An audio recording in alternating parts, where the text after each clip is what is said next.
So I finally watched the new Power Rangers movie, and it's I kind of could not tell if it was a movie for millennials, like a retro throwback, or something kind of like to bring new kids in, which is what they do with Ninja Turtles a lot. They just kind of remake it, the same stories, all that. I know with Power Rangers, they've had like a long history of a continuous series going. I've had some friends who really like the show, so I've never actually stuck with it. I'm not gonna say I outgrew it because there's tons of stuff that I still like, but I just never stuck with it personally. And honestly, the movie wasn't bad. It just I don't know who it was for, and it left me kind of wanting more. Um, ultimately, it's a movie about people. It's more about the humans than the Rangers, which is cool. It's a bold decision for a Power Rangers movie. I thought that it was going to be like a CGI fest, like a less fun Pacific Rim, and honestly, it was five teenagers becoming friends, and they were misfits. Which the show originally it was it was like five kids at a dojo hanging out and doing kung fu and drinking. It was a juice bar dojo, which I guess was a thing in the early '90s. But it was cool. I liked that a lot. But I still kind of liked what they did with it now. It was different. They were in detention. It was kind of Breakfast Club meets Power Rangers. It was almost like an after school special, but that's not a bad thing because I think that Power Rangers probably should be that because the original show was definitely dipping into some after school special lessons every week, and that was always cool, I guess. It was cool back then, so I'm sure it's fine now.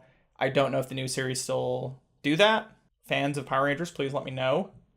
And the kids are kind of relatable. Some of them are shitty, some have issues. One's autistic, and I mean, he's like a cool character, so they did go with that. The rest kind of fall between like being a jerk teenager, being an outsider, doing the right thing after doing the wrong thing, learning how to do stuff. I mean, I get it. Like I said, that's kind of kid facing to me. If I was maybe like 13 or 14 and I saw this movie, I'd be like, oh wow, like, yeah, teenagers have it rough. And that lets me know that I'll have it rough when I'm a teen. But as an adult watching it, I was like, why aren't they at a juice bar? Why are they not doing kung fu at a dojo? Because that's kind of what I was hoping for. But with kids, you always want like a role model thing in the movie, so that's fine. But it didn't really feel like it was very kid facing because the only portion you get of actual Power Rangers is like the last 15-ish minutes. I mean, that's fine, but I feel like I feel like that's more something that would work in a series. Like if they for sure had more movies coming, which I'm not even sure if they do. But if it was a TV show, that would make perfect sense. It felt kind of like a giant big budget pilot to a very serious Power Rangers movie.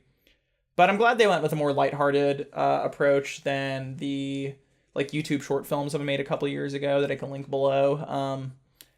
Because that was like too grimdark, too weird, and it was a fun watch once, but it wasn't good. I think it had Dawson in it, James Vanderbeek, so that was kind of its big thing. Um, there might have also been a couple actual Power Ranger actors in there. So, and this one did have a cameo from Tommy and Kimberly, the original actors, and that was kind of cool.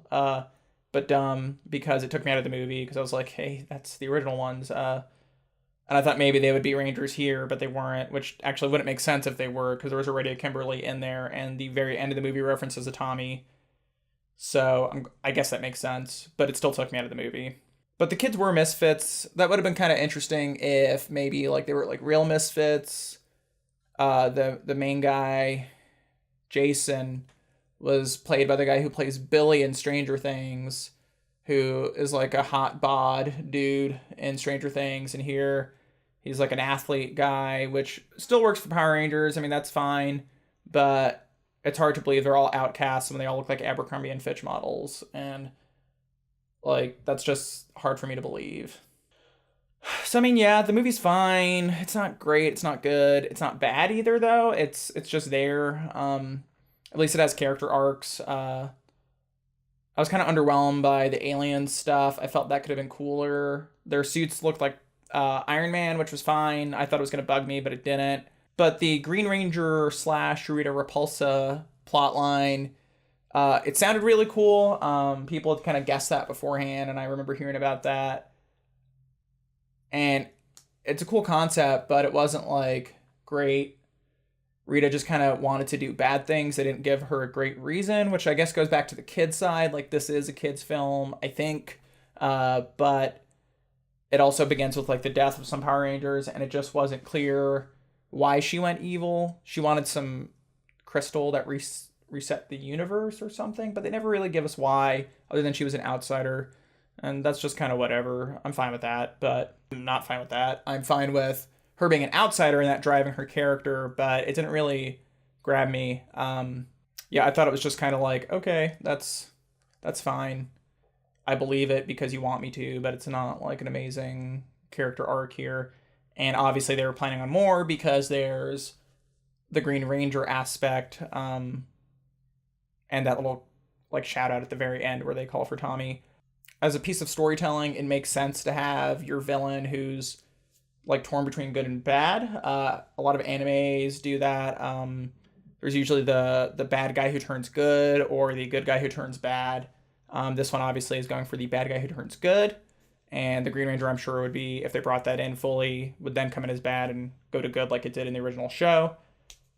But here it's, I mean, they don't really do much with it. So Elizabeth Banks plays Rita, and I love Elizabeth Banks, so it's exciting to see her do fun stuff like this. And she's a great actress. I think she's really fun, but she doesn't really do much besides kind of chew scenery and walk around. She definitely could have been used more. The only really like scary part of the movie with her, by scary I mean where I felt tension and I felt the threat from her, was when she kills Billy the Blue Ranger. It was kind of a cool moment. She just like threw him in the ocean and drowned him or something, and the Rangers, they had to save him. There's a whole plot line with that. It was like, oh wow, they're actually going there. And I figured he would still get resurrected, which was fine, but I didn't expect that part to happen. So that kind of took me by surprise. But everything after that was super predictable, so that's why I lean towards it being a kid's movie. Nostalgia throwback is cool, but it's not, I don't know, it doesn't feel like full-on nostalgia throwback. It doesn't feel like fantasy fulfillment, which is a big thing. I mean, just look at like Ready Player One coming out soon is pure male fantasy. But, they easily could have done that with Power Rangers, but they didn't. So yeah, I mean, this could have been fantasy fulfillment, but it didn't seem to be, so that's kind of interesting.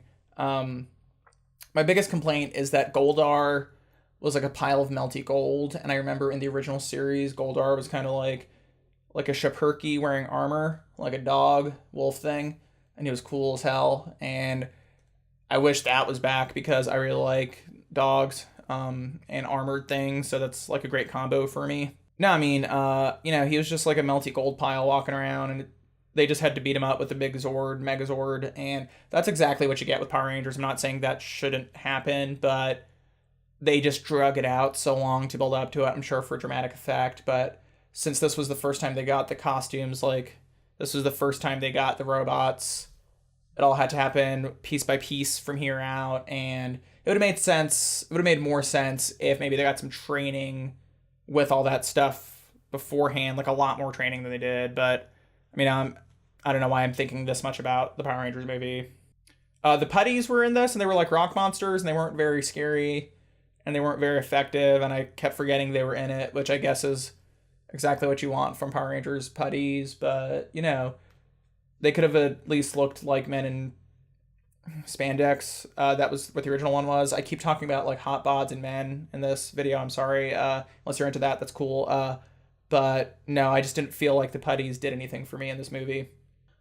So, yeah, I just feel like after Pacific Rim, not Pacific Rim 2, because I haven't seen that yet, and I'm not that excited about it, but after Pacific Rim, we should be moving forward, moving ahead in this robot genre, and this didn't really feel like that. The CG wasn't that great. It felt more Transformers than Pacific Rim, and that's fine, but I expect more from my giant robots, please. I don't know how kids felt about this movie. Like I said, I know how a couple people my age felt about it.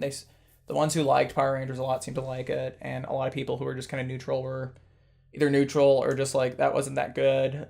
It just wasn't anything. And that's more to where I fall. I watched it late on a Friday night, and I didn't feel, by the time the Ranger showed up in costume, I was just ready for it to end. So that's something.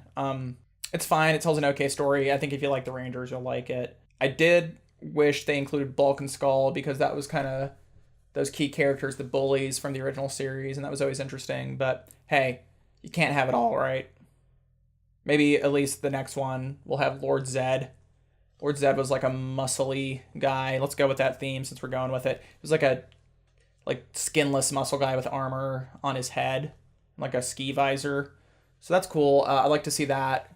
And more martial arts, I guess. That's about all I got. Yeah, if you like it, it's fine, but it's not great. So just, if you like it, just be proud that you like it. It would be cool to see the Green Ranger storyline, I guess. I liked it a lot when I was like 10 or 11, so I'm partial to it. I'd be cool with seeing it now. So yeah, I'll probably do some more videos like this where I review movies, just to kind of get used to doing YouTube again. I tried messing around with it a while ago and it didn't really go anywhere, but I've been podcasting for a while. If you enjoyed my stupid thoughts on this movie, on Power Rangers, check out my podcast. It's The Critical Breakdown. You can find it at thecriticalbreakdown.com. Me and a buddy named Scott will talk about movies in depth. We'll break down movies starting at the bottom of Rotten Tomatoes and going to the top. We're almost at the top now. After that, we're going to have existential crises, figuring out what we're doing next with our podcasting skills. But I like talking about movies, and I plan to do more of these. So if you hate this, give it thumbs down, but I hope you give it some thumbs up or something. And thanks for watching this far if you did.